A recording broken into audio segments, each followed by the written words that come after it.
आज हम बात करेंगे कुछ सिनोनिम्स वर्ड की। और as I told you that if you want to improve your vocab you need to work, you need to enhance your vocab my dear. तो उसी सीरीज में this video is going to the part of 1 lakh vocab series. ठीक है, तो चलिए learn करते हैं। Already I have uploaded so many videos, if you have not seen please do see that and try to improve your vocab. Or one more things, many of you asking a question कि you people are learning word and it is then you are forgetting. देखो ये common सी problem है, हम जिस चीज़ों को learn करते हैं वो फॉरगेट नहीं होती, हमारे माइंड में तो रहती है बट रिकॉल नहीं होती, तो हमें लगता है कि हम उसको भूल चुके हैं, बट एक्चुअली ऐसा होता नहीं। यू विल, जब वो वर्ड्स किसी के द्वारा बोले जाएंगे, आप कहीं उसको रीड करेंगे तो you will get connected with that, right. ये उसी तरह है जिस तरह आप कोई म्यूजिक सुन लेते हैं, कोई सॉन्ग लर्न कर लेते हो, जो अगर आपको सॉन्ग सुनाई देता है तो आप उसको उससे कनेक्ट कर जाते हैं, उसके लिरिक्स आपको याद आ जाते हैं, right. It is just like that. चलिए पहला वर्ड क्या, बिफोर। बिफोर का मतलब होता है पहले, इसका अपोजिट क्या होगा, आफ्टर। बिगिन का मतलब होता है प्रारंभ करना, कोई चीज़ स्टार्ट करना, इसका अपोजिट क्या होगा, एंड। बिगिनिंग का मतलब होता है स्टार्टिंग, अपोजिट क्या होगा, कंक्लूजन। Conclusion, ending. बिहेव का मतलब होता है बहुत ही अच्छी तरह से व्यवहार करना, बिहेव करना। एंड मिसबिहेव का मतलब होता है बैड बिहेवियर। बिहाइंड का मतलब होता है पीछे, इन फ्रंट का मतलब होता है ठीक उसके सामने, राइट।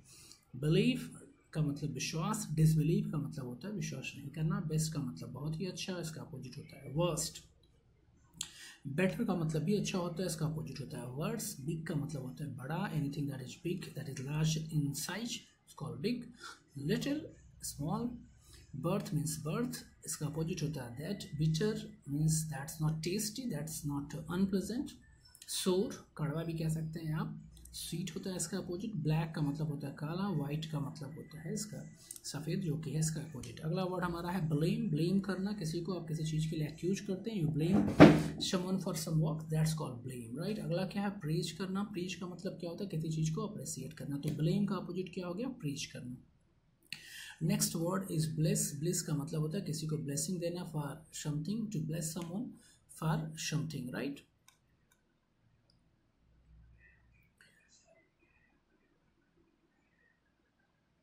यस, ब्लेस करना समवन फॉर समथिंग। ब्लंट का मतलब होता है दैट इज नॉट शार्प, कोई भी चीज़ जो शार्प ना हो उसे हम ब्लंट बोलते हैं, अपोजिट होता है शार्प। बॉडी का मतलब बॉडी होता है, इसका अपोजिट सोल। बोल्ड का मतलब होता है करेजियस, दैट इज एनीवन जो ब्रेव हो उसे आप बोल्ड कह सकते हैं, अपोजिट होगा डेमेज आर कावर्ड। बोरिंग का मतलब कोई चीज़ इंटरेस्टिंग नहीं हो, इरिटेटिंग, दैट्स कॉल्ड बोरिंग, इसका अपोजिट होगा इंटरेस्टिंग। बारो का मतलब होता है उधार लेना। लेन का मतलब होता है देना। बॉटम का मतलब होता है बेस। टॉप इसका अपोजिट होता है। बॉय मीन्स बॉय, इसका opposite female gender, that's called girl. And next is brave, right. So next word is ally. Ally का मतलब क्या होता है, एली का मतलब होता है फ्रेंड, राइट। इसका अपोजिट क्या होगा, एनिमी। एलोन का मतलब होता है अकेले, इसका अपोजिट क्या होगा, टुगेदर।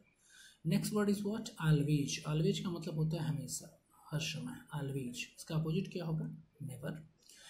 एमेच्योर का मतलब होता है कोई भी व्यक्ति जो किसी भी काम में परफेक्ट ना हो, अभी लर्निंग पीरियड में हो, अंडर ट्रेनिंग हो, दैट्स कॉल्ड एमेच्योर। इसका अपोजिट होगा प्रोफेशनल, कोई व्यक्ति किसी काम में जो एक्सपर्ट है, दैट्स कॉल्ड प्रोफेशनल।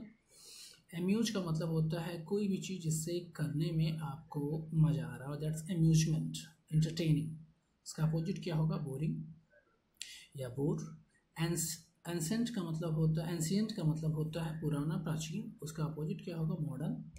एनोइंग का मतलब भी होता है इरिटेटिंग, एनोइंग का मतलब इरिटेटिंग, इसका अपोजिट होगा शूदिंग, जो काम डाउन करे, आपको शांत करे। आंसर मतलब रिप्लाई देना, इसका अपोजिट क्या होगा, क्वेश्चन करना। अपीरियंट का मतलब होता है विजुअल, कोई भी चीज़ जो क्लियर हो, विजुअल हो, दैट्स कॉल्ड अपीरियंट। इसका अपोजिट होगा ऑब्सक्यूर एंड ऑब्सक्योर। एंड नेक्स्ट है अपीयर। अपीयर का मतलब वही जो मैंने आपको बताया, अपीयर का मतलब प्रस्तुत होना, दिखना, प्रेजेंट होना। डिसअपीयर, गायब हो जाना। अराइव का मतलब आने वाला, आगमन, इसका अपोजिट क्या होगा, डिपार्चर और डिपार्ट। अराइवल का मतलब आगमन और इसका अपोजिट होगा डिपार्ट या फिर लीव करना। एरोजेंट का मतलब क्या होता है, एरोगेंट का मतलब होता है कोई भी व्यक्ति जो रूड हो by behaviour, that's called arrogant. इसका अपोजिट क्या होगा, हम्बल। एंड नेक्स्ट वर्ड क्या है, एसेंट। एसेंट का मतलब होता है ऊपर जाना, चढ़ना, ऊपर की तरफ क्लाइंब करना, इसका अपोजिट होता है descent, right. I hope it is clear. Next word is ask. Ask का मतलब होता है पूछना, आप किसी से प्रश्न पूछते हैं, that's called ask, right. Ask का क्या होगा, अपोजिट आंसर देना, रिप्लाई करना, ठीक है। अटैक का मतलब होता है, अटैक है not attract, sorry, it's attack. Attack का मतलब होता है किसी पे हमला बोल देना, इसका अपोजिट होगा डिफेंड, सुरक्षा करना, प्रोटेक्ट करना। Attractive, next word is attractive. Attractive का मतलब कोई चीज़ जो आपको अट्रैक्ट कर ले अपनी तरफ, दैट्स कॉल्ड अट्रैक्टिव। इसका अपोजिट होगा रिपल्सिव। अवॉक का मतलब होता है उठ जाना, स्लीप से उठ जाना, इसका अपोजिट होगा स्लीप करना। बैक का मतलब होता है पीछे की तरफ, अपोजिट होगा इसका फ्रंट। और बैड का मतलब होता है खराब, गंदा, नॉट गुड, इसका अपोजिट होगा गुड। अगला क्या है, बेयर। बेयर का मतलब होता है anything which is not covered, like bare footed, बिना कपड़े के बेयर बॉडी, ठीक है। We found a bare body मतलब बेयर्ड बॉडी मतलब अनकवर्ड बॉडी, बेयर फुटेड बिना चप्पल के, कवर्ड। ब्यूटीफुल मतलब बहुत ही सुंदर, अपोजिट क्या होगा, अगली। So I hope it is clear. Please learn these words are basic word. You must learn it, and because such things, such words used to come frequently. अगर आपको इनकी vocabs पता रहेगी तो then you are able to speak very proper way, very frequently without any doubt of it. And if you are not able to speak out proper way, then you must write in the comment section. I will definitely help you in solving your problem.